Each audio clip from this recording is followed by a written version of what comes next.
ஓம் முருகா சரணம். வாழ்க வளமுடன்.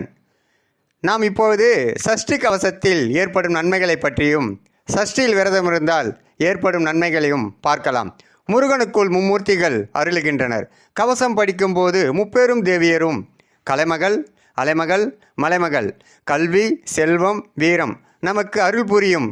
கந்த சஷ்டி கவசம் சகல செல்வங்களும் சகல நலன்களும் நாணம் அருளும். இந்த கவசம் அருள் இல்லாததற்கு அவ்வுலகமில்லை, பொருள் இல்லாததற்கு இவ்வுலகமில்லை என்று வள்ளுவன் வாக்கு.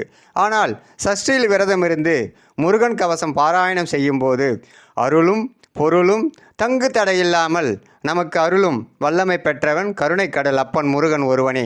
நாம் இல்லம் செழிக்கவும் தொழில் முன்னேற்றம் அடையவும் நினைத்த காரியங்கள் நினைத்தபடி நடக்கவும் எல்லா வல்ல அப்பன் முருகனின் அருள் வாரி வழங்குவார் என்று கவசம் மூலம் சொல்லப்படுகிறது. ஓம் முருகா சரணம். வாழ்க வளமுடன்.